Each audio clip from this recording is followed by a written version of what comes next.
want to tell you, when I look at you, this is why I get emotional. I'm sorry, you're a person that is so much more than your race and gender. You're a Christian, you're a mom, you're intellect, you love books. But for me, I'm sorry, it's hard for me not to look at you and not see my mom, not to see my cousins, one of them who had to come here and sit behind you. She had to have your back. I see my ancestors and yours. Nobody's going to steal the joy of that woman in the street or the calls that I'm getting or the texts. Nobody's going to steal that joy. You have earned this spot. You are worthy. You are a great American. And happy Saturday and welcome to The Deal. I'm your host, Ed Park. It is Saturday, March 26, 2022. Another lovely Saturday here in North Carolina where I am. Before we get started today, I did want to pass on some sad news for folks who watch the program and maybe been watching from the beginning.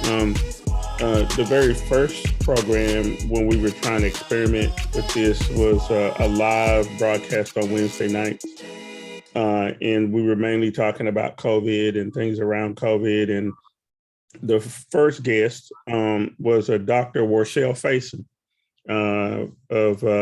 graduate of North Carolina Central University, distinguished alumni, sat on a lot of the groups at North Carolina Central, a super fan of North Carolina Central sports. Dr. Warshell Faison passed away last Saturday. We were not here last Saturday, partially due to the fact that it was just overwhelming for me because I knew Dr. Faison, and also Dr. Faison was also a graduate of UNC Medical School and did her residency at Duke University. So she hit all the schools in the triangle, and she was also a fan of Duke, unfortunately, and UNC. And I'd be remiss to not mention it at the top of this show because our conversations about COVID made us decide to do this program, and there'll be more information about Dr. Faison later on in the program. But I did want to start off with that. But let's get started with the show. Val Atkinson, welcome back to The Deal. Thank you, Ed. It's a pleasure to be here. We got a plate full this morning, I can tell you that. A plate full is not even a half of it. You saw it in the intro, Val. Cory Booker. He got emotional about Ketanji Brown Jackson during her confirmation hearings. There was a lot of bluster. I guess I don't know what else to call it from the Republicans. I was going to call it bullshit, but maybe it's too early in the show to start cussing, but maybe not. Because it was very, well, let's start with Cory Booker first. Nothing in Cory Booker's assessment there is wrong. She's a qualified candidate, and she's going to inspire a lot of people. So let's start there. Let's start on a positive, Val. Talk to me about what Cory Booker had to say about Ketanji Brown Jackson, and then your assessment of how she did in the hearing. Well, starting with the last question first, Ed, I think that she handled herself as she is handling herself extremely well, because you have people who have set out from the beginning to make her life miserable as she is being deposed there as a candidate to be on the Supreme Court of the United States of America. And with all of that going on, she still manages to maintain her composure. She still maintains her position about the facts and the law. That comes out in everything she says.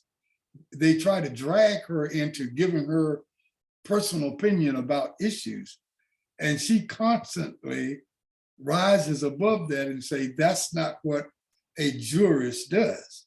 A good jurist, what we do is we look at the facts and we apply the law. So my opinion on this matter is irrelevant, and it doesn't matter, and it never has. And they couldn't stand that because she was right. They lost. They tried to drag her into some emotional, personal type of discussion and conversation. They were unable to do that. And she, because of that, she won the day, and she's still winning. I think she's going to get confirmation. My prediction is that there will be a couple of Republicans even that vote for her affirmative confirmation, and that she'll go on to become a stellar jurist. You won't find out anytime soon how good she is, and some of us won't be around when she reaches her high water mark, but she's a young lady, comparatively speaking, and she's going to have many years and hopefully many decades on the court. And as those years roll around, when we move from a 6-3 majority to a 5-4 on one side or the other, or some rules change about the number of people on the Supreme Court, I think that's when you really see people like Judge Jackson rise and become real heroes in our judicial process. Well, let's talk about the mechanics of these hearings, Val. I'm often struck with congressional hearings. I've sat in congressional hearing rooms before and watched these hearings. But these nomination hearings are on a whole different level. It gives people an opportunity to be a jackass. I want to show you one jackass in particular. His name is Lindsey Graham. And then I want to talk to you about his behavior this week. The number of images should not be considered as a sentence enhancement.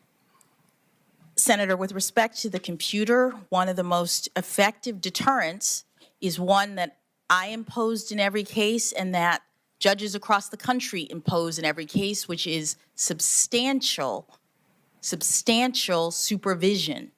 Any of these wait a minute, Judge. You think it is a bigger deterrent to take somebody who's on a computer looking at sexual images of children in the most disgusting way is to supervise their computer habits versus putting them in jail? No, Senator, I didn't say versus. That's exactly what you said. I think the best way to deter people from getting on a computer and viewing thousands and hundreds and over time, maybe millions, the population as a whole, of children being exploited and abused every time somebody clicks on is to put their ass in jail, not supervise their computer usage. Serve a system that can keep terrorists off the battlefield. They deserve a system that understands the difference between being at war and a crime. Do you consider 9/11, you said, a terrible, tragic event? Would you consider it an act of war? Yes, Senator. Okay, I would too. I think it was an act of war by Al-Qaeda and associated groups against the people of the United States. So as you rightfully are proud of your service as a public defender, and you represented Gitmo detainees, which is part of our system, I want you to understand, and the nation to understand, what's been happening at Gitmo. What's the recidivism rate? Lindsey Graham is all indignant and being Lindsey Graham. I saw a whole bunch of memes with Lindsey Graham dressed as an old lady, hollering at people this week and stuff like that. I want to get to the substance of, what he was claiming to say. Now, he went on a bit a little bit different from some of his other colleagues, and we'll talk about that in just a minute. He tried to talk about Guantanamo Bay and terrorists and yada, yada, yada, right? As if Ketanji Brown Jackson was trying to get detainees released to be out in America to kill Americans, when in fact she was a public defender. And part of the way this system works is that we have a court system where you have to prove something. You just don't bring somebody in and then hang them the next day. And in her role as a public defender, and she answered it often with a number of people on the panel, but Lindsey in particular, that she was doing her job. She's tasked with something, and she's an attorney. We have attorneys in our family. We know attorneys, and we know what attorneys do. They don't always represent people that they want to represent, especially in the public defender role. Talk to me a little bit about Lindsey Graham and his behavior, but also talk about the fact that he knows good and damn well that she was acting in a public defender role. Yeah, well, all of these Republican players in this process, Ed, they're playing a role. They know that they are being looked at by the GOP and by the Trumpers, by the MAGA people, to determine, well, who was tough on Judge Jackson? Who let her get away? Who brought heat to her? Did we get any talking points out of this that we can use in some campaigns going forward against some of our other Democratic people? How many headlines did we create? Who's talking about some of these things, and even asking tough questions of some of Jackson's supporters now that we brought things up like Guantanamo Bay and a lot of emails and stuff, and that was their role. And to an extent, they've been successful at that. They know they can't stop this. They know she's a stellar person, jurist. They know all of that. They are using this opportunity to score political points for the GOP, for conservatives, for MAGA people. They want to show when they get up there that, hey, I can out MAGA my previous Republican person that talked about how bad she was in making decisions about drug people. I'm going to bring up Guantanamo Bay. And it doesn't matter to a hill of beans. It doesn't make any sense. And the worst thing I think we can do as Jackson supporters is to get on that bandwagon and pretend that they are making salient arguments and we have to take them one by one and refute them. That's when we lose. That's exactly when we lose, when we take the bait, and that's all it is bait, of trying to answer stupid questions by stupid people when the real point is not being discussed. That is, they're trying to make points, political points for conservatives against Democratic candidates moving forward. And I think Cory Booker got close to saying that, but he didn't. I don't know why most Democrats don't say that. I don't know why they don't call Republicans to task and say, why don't you stop trying to make MAGA points and use this process to talk about the appointment of Judge Brown to the courts? You're wasting Americans' time. We're not going to entertain this kind of mess, this kind of craziness. And you find too many, in my opinion, Ed, too many Democratic senators who tried to play the game fair as though the Republicans were playing it fair. And they look so out of touch, so out of place. Like, you're in 1975, Senator. Why don't you please come up to the 21st century? These guys are not playing fair by the rules, and you are, and you look like you are just out of place. Yeah, I wish I could have told some of them that. Well, yeah, I might have got drug out of the hearing room because I would have been like, you're a lying ass liar, to Lindsey Graham or whoever. I want to remind you guys that you're watching The Deal.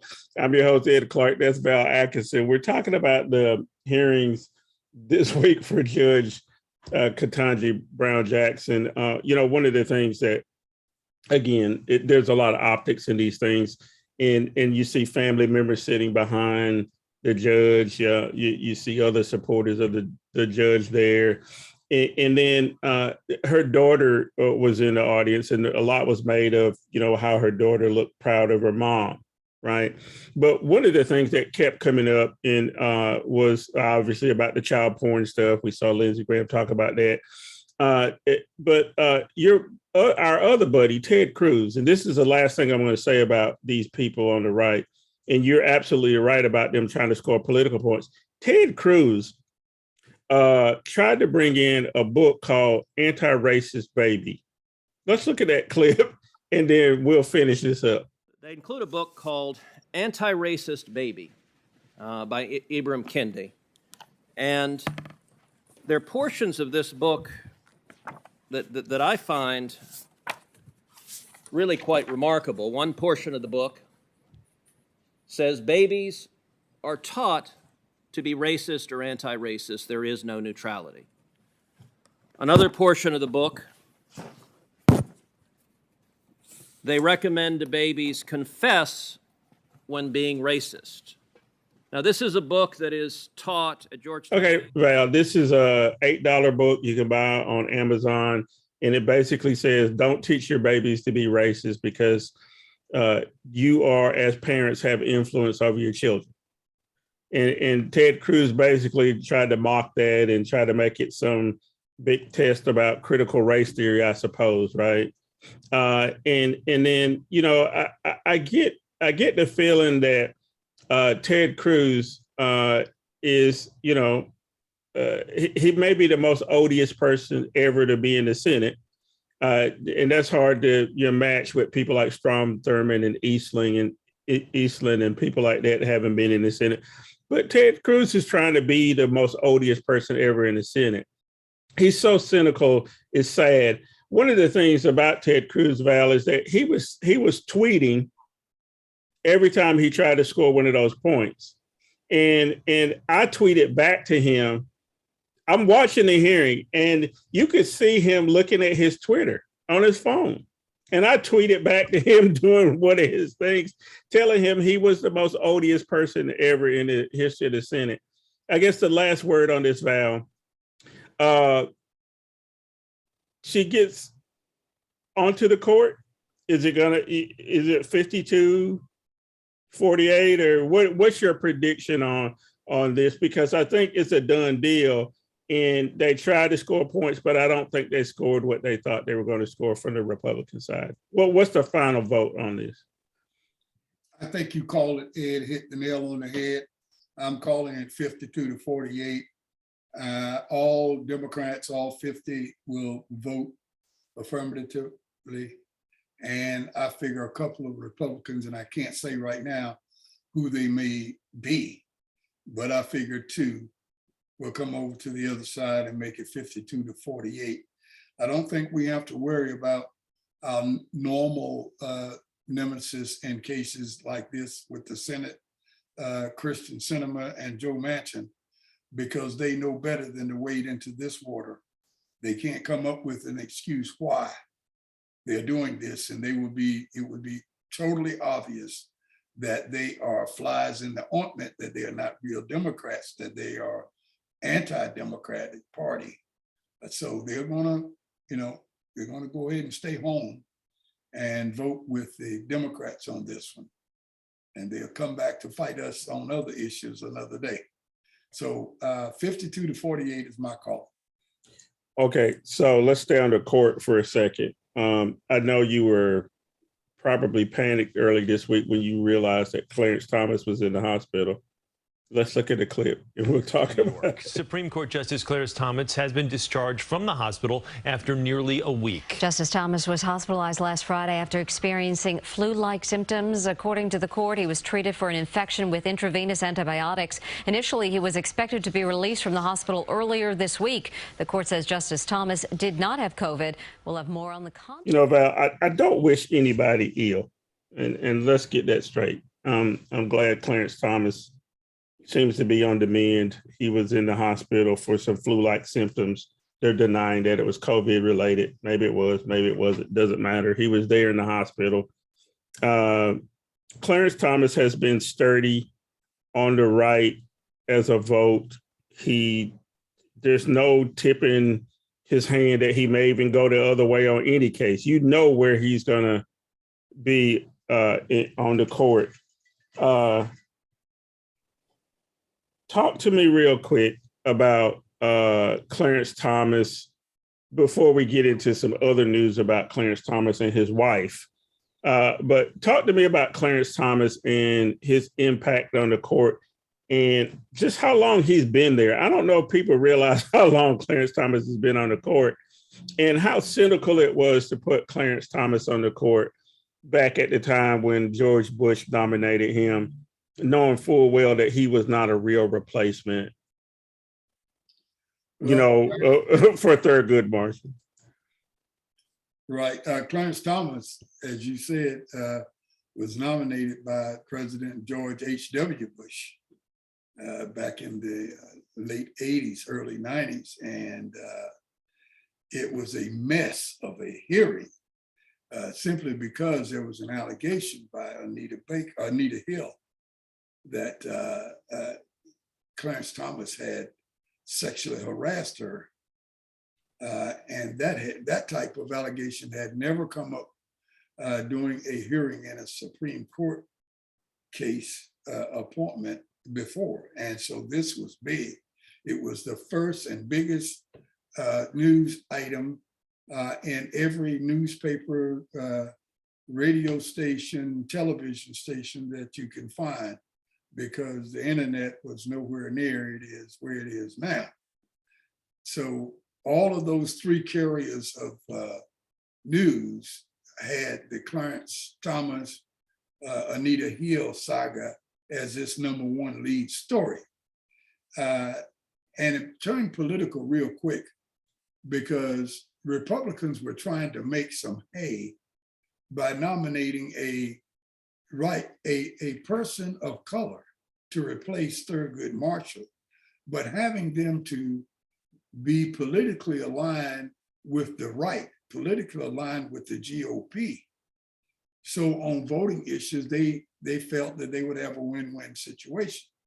Democrats saw through this, what they were trying to do, that this was a wolf in sheep's clothing, Clarence Thomas. And you might as well have had Strom Thurmond or George Wallace to be on the bench, because Clarence Thomas was definitely not going to vote anywhere near the way Thurgood Marshall did. And he was aligned more closely with a right-wing segregationist and those kind of people, but he would happen to be African-Americans. He was even against affirmative action, which he used to gain the status that he had being a graduate of Yale Law School. Without affirmative action, he would have never gotten into Yale Law School. So we had a little saying that we used to say, it's like using a ladder to pull yourself up to the top of the tree, and then you pull the ladder up so nobody else can use it to come up there with you. That's what Clarence Thomas did. He got what he needed and wanted through affirmative action. Then he wanted to say affirmative action was no good and should not be. So that's why the right wanted him and supported him. The reason Clarence Thomas was has been such a right-wing sycophant all of these years is simply because he felt that the Black community should have supported him during his nomination proceedings, and that the Black community should have been proud to have an African-American on the court, regardless of his political suasions or leanings or what the Republicans were trying to do with that. And because the Black community, generally speaking, did not support Clarence Thomas, he made a vow almost that he was going to do whatever he could for the rest of his breathing life to be against anybody who said they represented Black issues or Black people or anything involving the civil rights movement. And he has been very successful at that. You name the subject, I can tell you Clarence Thomas's vote before he casts it. I don't care what it is. I can tell you how he's going to vote every time. Every time. As far right as he can get. Yeah, he tries to get to the right of Satan most of the time.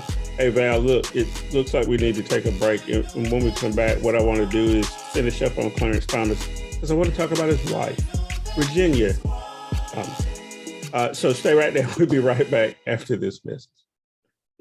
To Joe Biden's visit. He's already met some of the US forces based here near Poland's border with Ukraine. And talks with Poland's president are bound to canvass plans to bolster NATO's defences, not just in Poland, but other countries that border Ukraine or Russia. For now, these refugees, of course, are safe in Poland, but many here strongly fear the war will spill over into Poland and other parts of Europe, perhaps even forcing them to flee further west.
U.S. media reports on Thursday said that the wife of conservative U.S. Supreme Court Justice Clarence Thomas pushed the Trump White House to overturn the 2020 election. The Washington Post and CBS News both reported that Virginia Thomas urged the White House Chief of Staff under Trump, Mark Meadows, to overturn the election results and preserve Trump's presidency. The report said that Thomas, a conservative activist and attorney, exchanged text messages with Meadows in which she advised him to, quote, save us from the left taking America down. Well, she's an activist, and she's entitled to that. She has the First Amendment rights. But here she is playing the role of campaign manager and political consultant for the White House, coming in and talking about things that I mean, there is a self-righteous tone. We're on the moral high road. I mean, Meadows himself says this is a fight of good versus evil. And he invokes the name of Jesus, King of Kings. God. We're going to, to help in this. I guess you have to call it a crusade that they were on. So tell me back about to our second segment of the deal. I'm your host, Ed Clark. It is Saturday, March 26, 2022.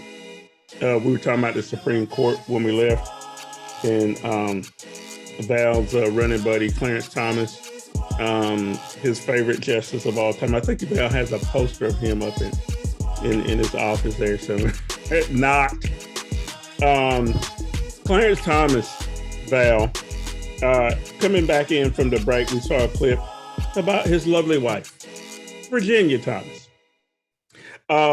Virginia Thomas, if people don't know, is an operative in the Republican Party and has been even at the time she met Clarence. From the time she met Clarence, she was working for the Republican Party. She's been a staunch supporter. She's worked on campaigns. She's done all kinds of stuff. And look, Val, it's your First Amendment right to say what you want to. I say what I want to. She just happens to be married to a man who's on the Supreme Court. What's problematic to me is I'm sure you talk to your spouse about stuff and, about your job and what you did during the day. And Clarence just happens to be like deciding court cases. and Virginia Thomas also believes, because she was a part of a right-wing Christian movement that believes that America is somehow endowed by God to be in the position that it's in. And her husband believes the same thing. So let's get to brass tacks here. Apparently, Virginia Thomas was texting Mark Meadows about the January the 6th incident and even encouraged Mark Meadows to continue on with the president to try to steal the election from Joe Biden And then her husband, the Supreme Court justice, has to decide whether or not documents related to 1-6 get released to the 1-6 committee. That's a lot to say, but a long way around to where I want to get to is there a problem with Virginia Thomas and her relationship to the Trump administration and the fact that she's married to one of the Supreme Court justices of the United States? I don't know if there is a legal prohibition to that type of relationship and what she's doing or what she has done. But even if there is not, I think there should be. There is just a little bit too close in the kitchen to not affect the recipe and menu there. So we don't want that. So again, I don't know if there's a prohibition on that, but if it's not, it should be. There's no question, Ed, that these right wingers are going to take every opportunity to do what they do, you know, whether it's hanging pictures and photos and that kind of thing, or even having First Amendment rights to even speak about it. But let me digress just for a second here, if you will. Allow me to do something I don't do very often, Ed. I'm going to tell a joke, but it makes my point. You accuse me of having Clarence Thomas's photo in my house or hanging in my room someplace. And it reminded me of a joke that Abraham Lincoln told when he was talking to some people that was there from England to visit the White House. And he was telling about this guy who went to King George's mansion and was sitting around, and he had to go to the privy. And so when he went to the privy, he came out and the guy asked him, says, "What do you think about the pictures hanging in there? Did you see George Washington's photo in the water closet there?" So the guy says, "Yeah." I said, "Well, what did you think about it?" He says, "I didn't think anything." He said, "You mean to tell me that it's okay to have George Washington likeness in the water closet in the bathroom?" He said, "Yeah, I think it's a good idea. And the reason I think it's a good idea, everybody knows that nothing will make an Englishman shit quicker than the sight of George Washington. So it's a great place to have this picture." So that's one of the things that if I had Clarence Thomas's photo, it would be in my water closet, in my privy. That's where it would be. Well, there you go. Having said all of that, we really need to take a look at the relationship between the people who we've given the responsibility to make our laws and then enforce those laws, and other people who are engaged in private citizen activities, whether they be partisan or nonpartisan. We've got to look at those and determine that should there be some lines drawn that we don't allow our elected officials and appointed officials and other people to cross. We've got to look at that very, very closely. Yeah, indeed we do. You know, we spent a lot talking about the court today because it's extremely important. And I guess I'll ask you a question that just came to mind as we were talking. That you were talking about, influence on the court and rules around the court. The reality is that there's not a whole lot written in the rules, in the Constitution, is it? I mean, we've talked about different amendments on here. We've had our legal analyst, Irv Joyner, on here to talk about different aspects of stuff like filibuster, gerrymandering, all kind of different stuff, where it's not really clear, where they didn't write about everything in the Constitution because it wasn't possible. There's no computers or anything back then when they write. So the thing about the court to me that's odd is that there aren't a lot of rules, is it, Val?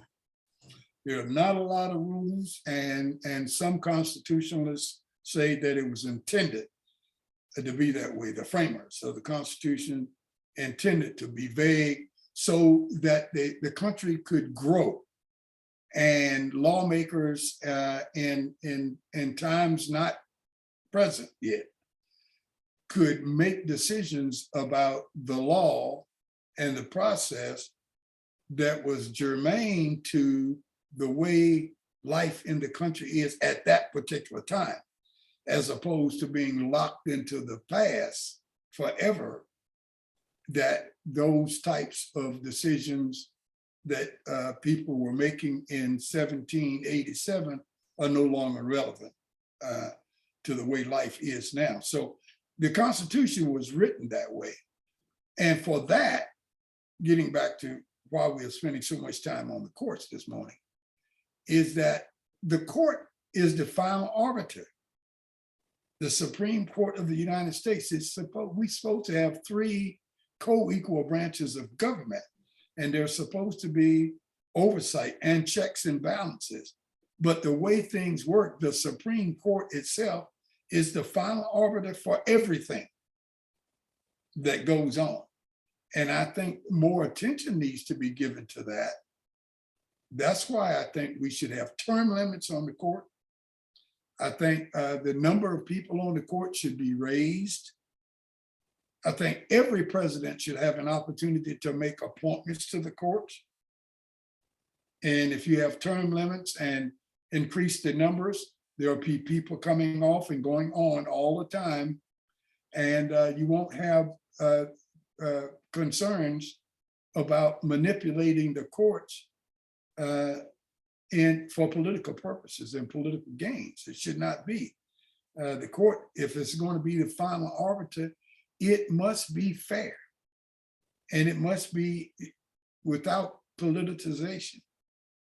And it's not that way now. Everybody talks about the 6-3 court, and we know what they're talking about. 6 conservatives and 3 progressives on the court. I mean, they run everything. To hear a case, the Supreme Court needs to have 4 justices to agree to hear that case. That meant something when you have a 5-4 court. But when you have 6-3, that means the 6 judge conservatives can hear anything they want or refuse to hear anything they don't want to hear. So a lot of cases get decided just based on the acceptance or refusal to hear the case. And that's done without any voting at all, per se. So we need to take a look at the court's head, and I think you made a wise decision to spend a little bit of time on that this morning. We need to take a look at the court, the 3rd branch of government, to see if there needs to be any adjustments or changes to it so that it can help the other 2 branches become more effective in administering this thing called fairness in our republic. We've got to take a look at the courts. Yeah, because fairness is not necessarily what's going to happen when you can decide even what cases you want to hear. I think there's going to be stacked towards cases that will end up taking away rights like abortion rights, or taking away some of the things we've become accustomed to, like affirmative action, those kind of things. The last piece of this, Val, is, I mentioned that Virginia Thomas was texting somebody, and the somebody she was texting was Mark Meadows, who had been a congressman representing North Carolina. Let's look at some video and let's talk about Mark Meadows and his wife. Mark Meadows, the former chief of staff for Donald Trump, one of many chiefs of staff for Donald Trump, very well committed voter fraud by registering to vote from a 14 by 62 foot trailer in North Carolina. The White House chief of staff indicated on a form that he was living in a 14 foot by 62 foot mobile home. When he resigned the seat to become President Donald Trump's chief of staff. Earlier that month, he sold his 2,200 square foot home in Sapphire.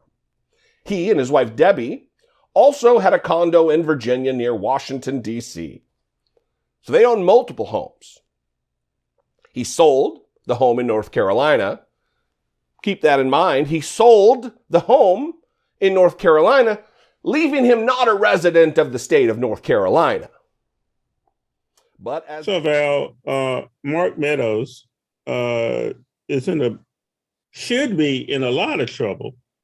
And I haven't heard a lot of people talk about this, but Mark Meadows has some funky registration going on in North Carolina for voting. And so does his wife.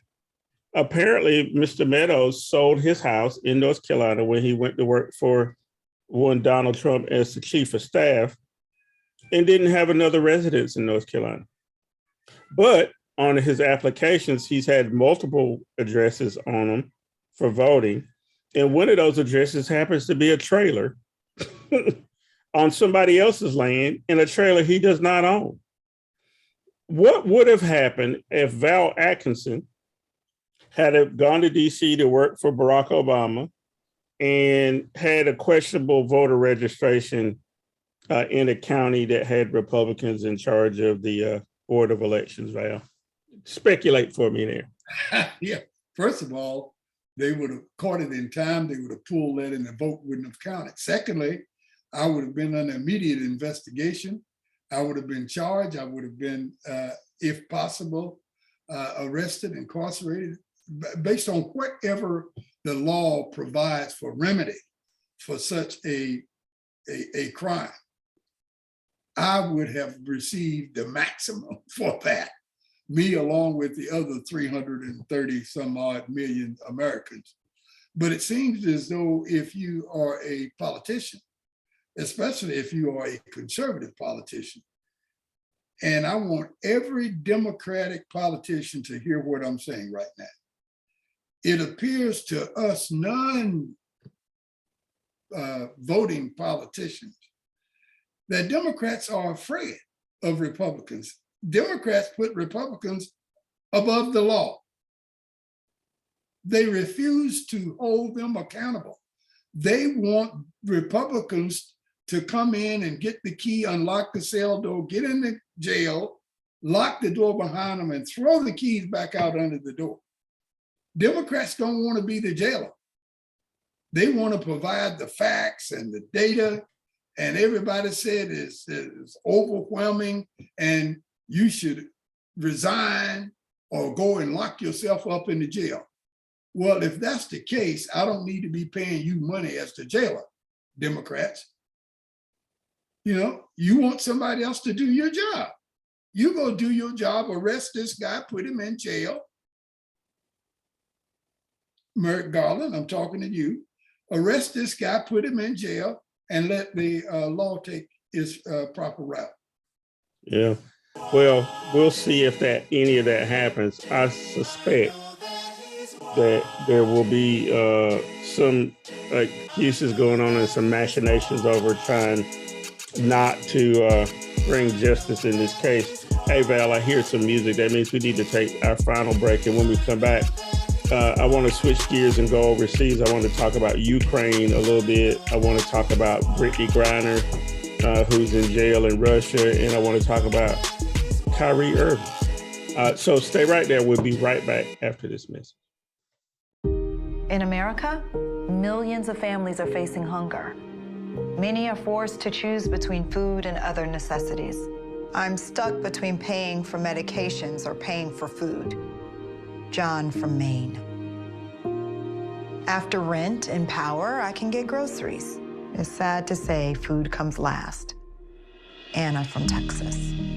The Feeding America network of food banks helps provide over 6 billion meals to people in need each year. I thought pantries were for less fortunate people, but anybody could be less fortunate in a day or even a second. Claire from Virginia. Now I can provide food for my family again. It's not a handout, it's a hand up. Liam from Ohio. No one should have to worry where their next meal will come from. Together, we can end hunger. Learn more at feedingamerica.org.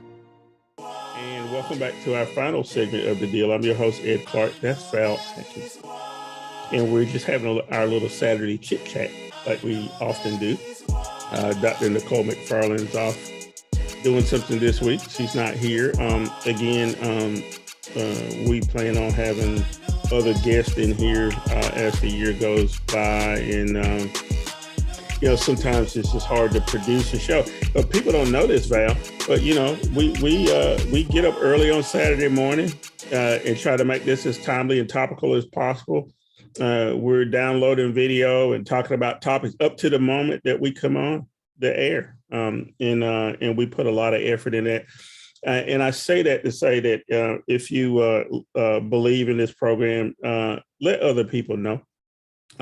This is a way to get some news that you probably don't get from other spaces.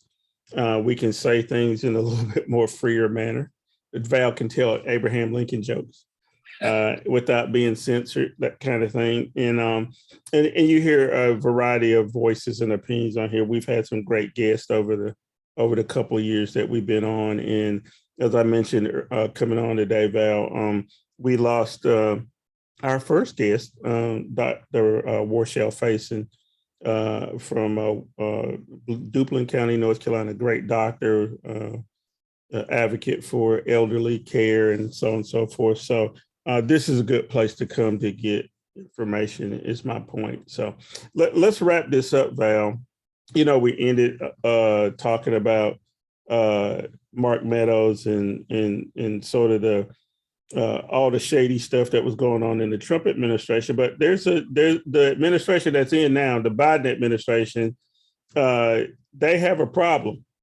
And the problem happens to be a guy sitting in Moscow named Putin.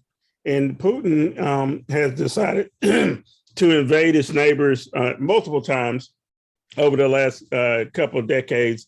And this particular incursion into Ukraine is problematic. I want to show some video. This is as new as you can get. This is like literally 5 minutes before we came on. And this is from Ukraine. The burnt-out remains of a Russian attack. On the road out of Kyiv, tank after tank obliterated. Grad missiles by the highway, an unexploded mortar shell, and pockmarks where others hit. We've been brought to the front line by a Ukrainian army fresh from a battlefield victory. You want the world to see what the Russians are doing here, don't you? Not just what they did, this staff lieutenant says, but what they are still doing, particularly to civilians. The tanks took up positions to fire on a village across the river. Homes destroyed, 2 people dead, 3 injured. The battle here was fierce. The approaching Russian tanks and the Ukrainian soldiers mainly using shoulder-mounted missiles to fight back. The Ukrainians say they didn't lose any men here, but around 60 Russian soldiers were killed. Spilling out from the BMP. So, Val, what they're showing here is the Russians aren't doing as well as they thought they were going to do. I think they thought they were going to roll into Ukraine. It'll be over in a couple weeks. They would give up. Or at least make the concessions that Russia wanted, and this would be over. But as you saw in the clip, they showed a tank there that, or a personnel vehicle that was completely destroyed, multiple Russians killed, so on and so forth. Give me your assessment of how the war is going for Russia at this point.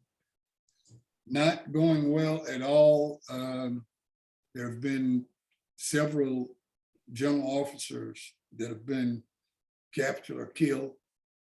There have been several general officers and other high-ranking officials that have been relieved of command, relieved of their duties. And Putin, needless to say, is thoroughly dissatisfied with the way things are going. It's as though lessons have not been learned, Ed. If we go back to Afghanistan war, the first one, when the Russians were there, we helped the Afghans defeat the Russians by giving them Stinger missiles. to shoot down the helicopters. And because of the mountainous terrain that we find in Afghanistan, if you don't have a helicopter, you just can't get around. So that was what happened in the 90s to allow us to help the Afghans defeat the Soviets. It's as though they didn't learn anything from that because it's still happening now. Shoulder mounted surface to air missiles are being used to shoot down helicopters now in Ukraine as opposed to Afghanistan, but the victim is the same. Russian pilots and other people in staff, crew in helicopters. The same thing, surface to surface also, mounted weapons are being used to shoot tanks and armored personnel carriers. So it's not going well at all. They had a 40-mile supply logistical convoy that they couldn't move, and people were coming in and blowing up fuel tankers and that kind of thing, and it just made it horrible. And it showed the ineptness and just the total lack of professionalism of Russia's fighting force. And I know they've got to really be shaking their heads about this, but they are losing this one. The only thing they got going for it is the step one, I call it, fighting force. They could wipe Ukraine off of the map tomorrow within the hour if they chose to do so. But that would have to be with nuclear weapons, and that would be World War III, and nobody wins. But fighting a conventional war, the Russians really, really have had their heads handed to them. It's not good to be experiencing things in this nature. Yeah, I'm sure every morning in the Kremlin, everybody's worried about how Putin's disposition is going to be for the rest of the day once he gets reports from Ukraine about the casualties. I mean, I was seeing numbers in the order of 15,000 Russians already killed. We only lost 2,000 people in Afghanistan over 20 years. I think it was something like 2,800 people. They've lost 15,000 in 30 days, which is extraordinary number. So Val, there's always knock-on effects of these things, and one of them is sometimes other people get caught up into the fray, and one person that's gotten caught up is Britney Griener. Let's look at a clip, and then we'll talk about that. This is a perfect storm that is just so difficult for this situation, obviously, and for Britney Griener personally. I mean, she's 6'9". She's in just the optics and the physical side of this in a small cell. The bed is too small. She's used to, of course, a life of freedom, as all Americans are, and certainly a life of her dreams as a star athlete playing in the U.S. and in Russia. All of that came crashing down on February 17th. So the war clearly has had an impact, as Deborah said in her report. I think what we're seeing stateside, Diane, is a low-key approach. Deborah just mentioned the two options. Most of her friends and family, the people I've talked to, my sources in the sports world have said everyone wants to just be quiet, not do anything to enrage anyone over in Russia, like, say, Vladimir Putin, if he's paying attention to this at all, and also just try to tamp down any extra areas of concern, hoping that quiet approach, that silent treatment might be a better approach moving forward to keep things quiet. So Val, Britney Griener is a WNBA player because the WNBA is not the NBA. They don't make millions of dollars. They make good money, but they don't make millions of dollars. So a lot of those players go to Russia to play in the off season, or Argentina, or wherever, there's women's basketball leagues, Japan, that kind of thing. Britney Griener had decided that she was going to play in Russia and maybe stayed a day or two too long. I'm not going to blame her for her situation, but she's sitting in a jail in Russia at this point, Val, and it doesn't look like anytime soon she's going to be getting out. But we haven't heard a lot about it.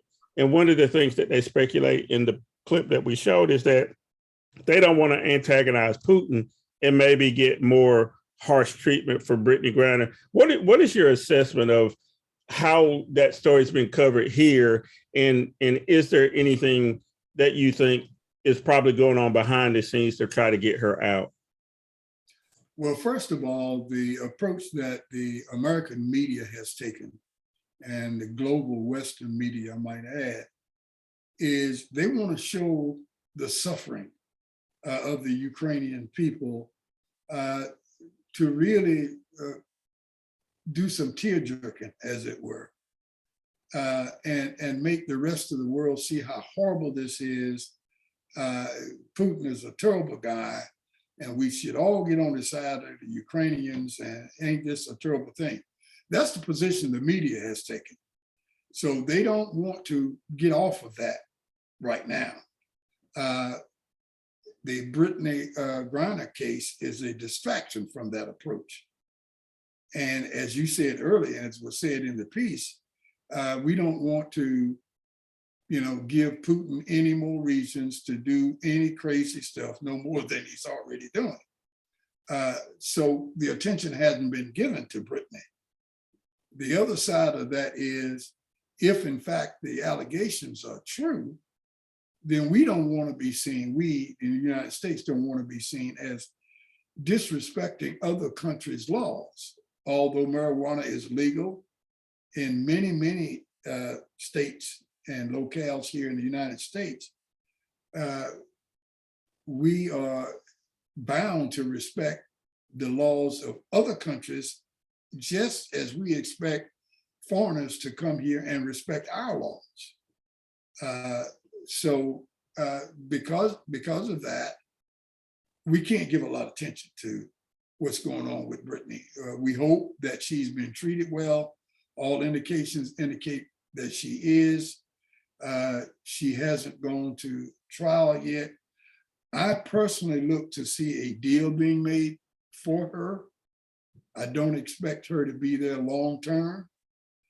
What long term is, I don't know yet, but I expect to see her released in a short period of time, months, not years. Yeah, I've been thinking the same thing too, Val. I mean, she's actually really popular in Russia too, so it would be counterproductive for them. I know at some point Russia's going to want to come back onto the world stage and have players come and play in their leagues, and they're going to want to be in international competition, those kind of things. So if they treat her extremely harsh, I don't see how there's an upside for them. It just doesn't make a lot of sense. But we wish her well. One thing about Britney Griener, I had the opportunity to meet her in an airport lounge probably about 4 or 5 years ago, and she's extremely tall. It was just the whole team walks into the lounge, Val, and I look like a midget, compared to these ladies, and it's extraordinary. They have extraordinary basketball skill too, and not only are they tall, but anyway. One other basketball story before we get out of here today. We've talked about our buddy Kyrie Irving, another Dookie. But let's look at this clip, and then we'll talk about Mr. Irving. I don't understand at all. I mean, there's a few people in our arena that's unvaxxed, right? Like, they lifted all of that in our arena, right? So I don't get it. The second mandate that says he can come in but can't play. Yeah, I don't get it. It just feels like at this point now, somebody's trying to make a statement or a point to flex their authority.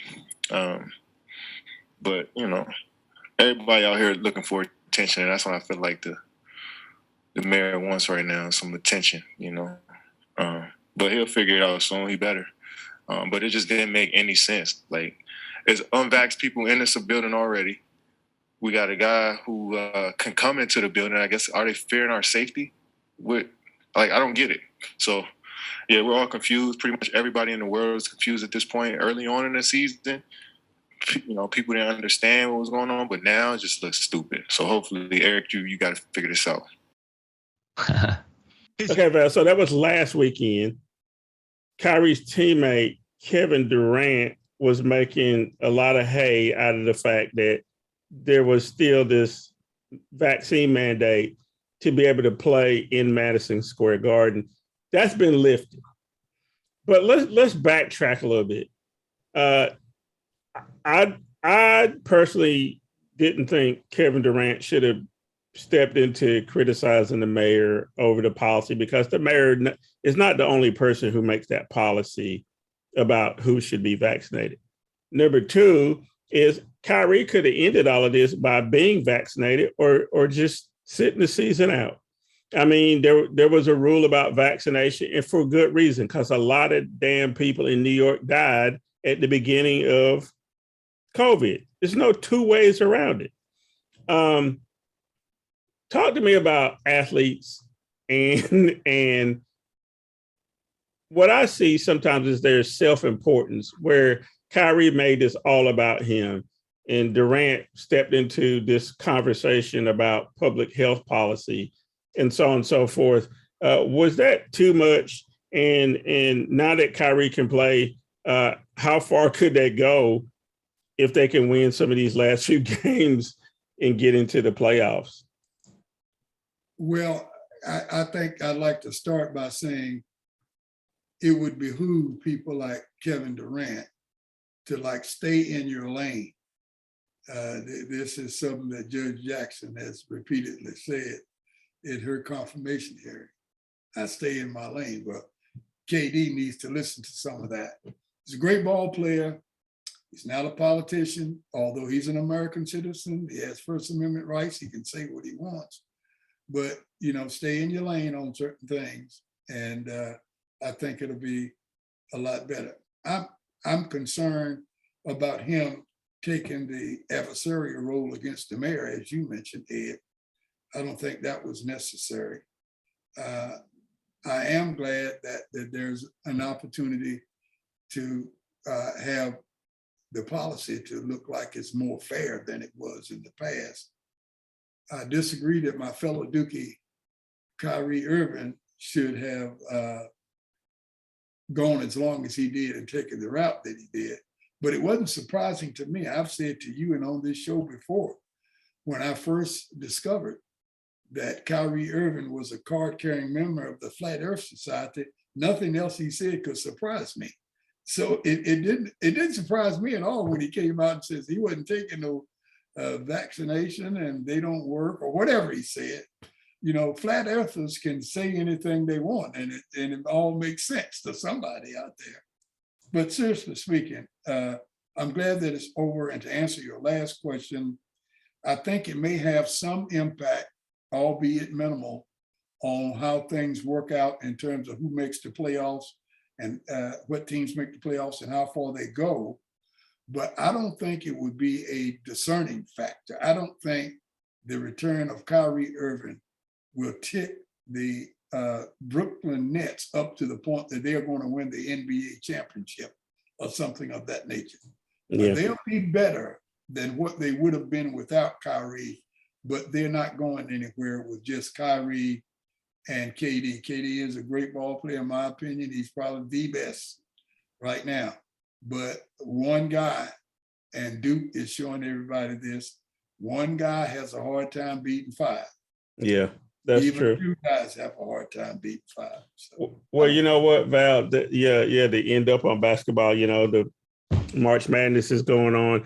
I'm tired this morning because I stayed up and watched the Tar Heels squeak one out with UCLA. And then I watched Miami win. And I stayed up and watched this team from Durham the night before win. I saw Coach K express emotions that I don't normally see him. He was pumping his fist and jumping up and doing all kind of stuff. You know, I guess, you know, he realizing this every game could be his very last game. That's right. He's got one more. I'm sure it's very emotional for him. Okay, so it's Saturday morning, Val. So no games have been played for Saturday or Sunday in the Elite Eight. I'm gonna go ask you to go out on a limb. Will Duke and Carolina meet in the Final Four?